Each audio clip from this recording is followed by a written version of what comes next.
Con l'esecuzione di 6 custodie cautelari si è chiusa la prima fase di una meticolosa attività di indagine condotta dalla Polizia di Stato sotto il coordinamento della Procura presso il Tribunale ordinario e la Procura presso il Tribunale per i minorenni di Roma,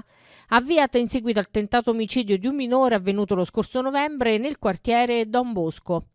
L'episodio delittuoso si era consumato nel tardo pomeriggio del 30 novembre in un'area verde compresa tra Viale Ciamarra e Via Libero Leonardi. Secondo quanto ricostruito dagli investigatori della squadra mobile diretti dai magistrati delle due procure, la vittima sarebbe stata attirata all'interno del parco con la scusa di uno scambio droga-danaro precedentemente concordato tramite chat.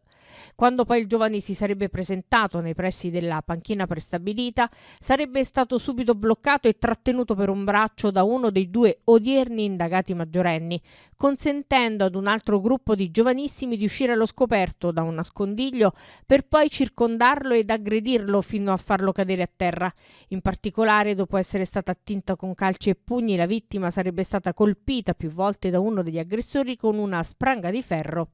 Il colpo finale sarebbe arrivato quando il suo tentativo di divincolarsi sarebbe stato neutralizzato da uno degli indagati minorenni che avrebbe estratto un coltello attingendolo alla schiena.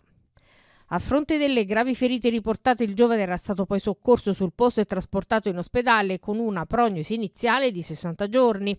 Le indagini degli inquirenti della squadra mobile si sono subito concentrati negli ambienti della droga e tra le amicizie della vittima, e con una serie di accertamenti tecnici, grazie anche alla collaborazione di alcuni testimoni al rinvenimento della spranga usata durante il pestaggio, gli investigatori sono riusciti a dare un volto ed un nome ai 6 aggressori, 2 maggiorenni e 4 minorenni, e ad attribuire a ciascuno di loro il rispettivo ruolo rivestito nella vicenda criminale.